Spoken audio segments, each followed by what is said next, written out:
हाय, मी मीनाक्षी.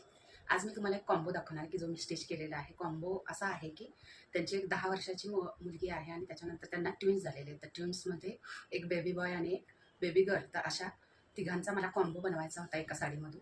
तर तो मी बनवलेला आहे आणि तो आज मी तुमच्यासोबत शेअर करते. तर आपण बेबी बॉयपासून घेऊया. बेबी बॉयचा कुर्ता आणि धोती असं बनवलेलं आहे. तर सगळ्यात पहिल्यांदा मी तुम्हाला कुर्ता दाखवते.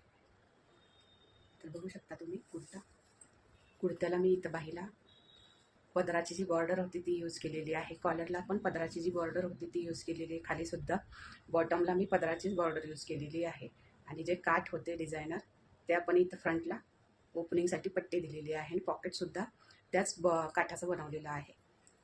आणि हे जे फॅब्रिक आहे कुर्त्याचं हे मला सोर्स करावं लागलं, कारण त्याला एक कॉम्बिनेशन द्यायचं होतं धोतीला. ते पिंक कलरचं होती साडी आणि त्याच्यावर कुर्ता असा कॉन्ट्रास्ट हवा होता, म्हणून हे फॅब्रिक मी सोर्स केलेलं आहे आणि त्याला हे असं सगळं डिटेलिंग देऊन छान कुर्ता बनवलेला आहे. 1 इयर बेबीचा कुर्ता आहे.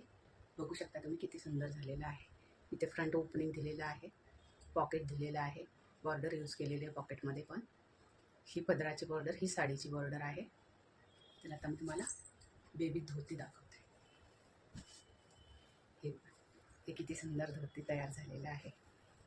याला ही साडीची बॉर्डर घेतलेली आहे. एका साईडची छोटी बॉर्डर जी होती ती यामध्ये यूज केलेली आहे. या धोतीमध्ये धोती आणि कुर्ता हे असं कॉम्बिनेशन बघा किती सुंदर दिसतं. छान दिसतंय ना? बघू शकता तुम्ही किती सुंदर झालेलं आहे. 1 इयर बेबीचं आहे. बेबीला घातल्यावर खूपच सुंदर दिसतं.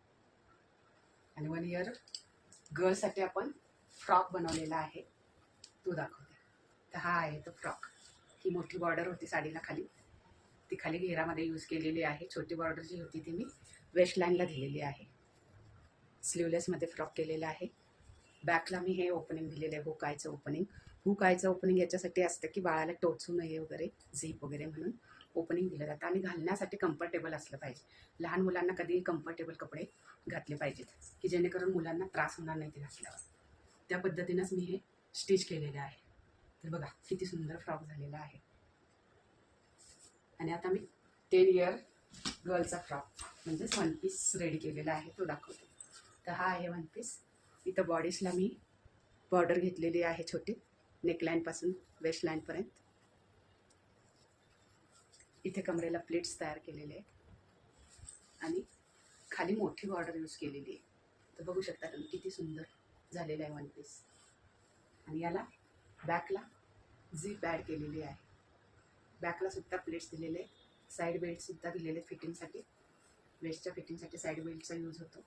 स्लीवलेसच आहे हा सुद्धा फ्रॉक. फिनिशिंग बघू शकता तुम्ही किती छान आहे. एका साडीतून आपण हा कॉम्बो स्टिच केलेला आहे आणि अतिशय सुंदर झालेला आहे कॉम्बो मला वाटतं. तर तुम्ही कमेंट करून सांगा मला कॉम्बो कसा झाला आहे. तुम्हाला आवडला असेल तर नक्की कमेंट करा, लाईक करा. आणि हा जो मी ब्लाऊज वेअर केलेला आहे तो सुद्धा पीटर पेन कॉलरचा वेअर केलेला आहे. बघा किती सुंदर दिसतो. बॅकला पण कॉलर घेतलेली आहे, फ्रंटलाही कॉलर आहे. फ्रंट ओपनिंगमध्ये आहे ब्लाऊज. दरवेळेस आपल्याला बॅक ओपन ब्लाऊज शिवून बॅकचे हुक लावायला प्रॉब्लेम होतो, तर फ्रंट ओपनिंगमध्येच आपण हे छानसं डिझाईन तयार केलेलं आहे. पफ स्लीव्स केलेली आहे, इथे इलॅस्टिक दिलेलं आहे आणि ब्लाऊज हे किती सुंदर झालेलं आहे. बघ अगदी टीचरचा वगैरे लुक येतो याच्यामध्ये. प्रोफेशनल घालायचं असेल तर असे ब्लाऊज घालावेत नेहमी. तर व्हिडिओ कसा वाटला आहे मला कमेंट करून नक्की सांगा. लाईक करा, शेअर करा.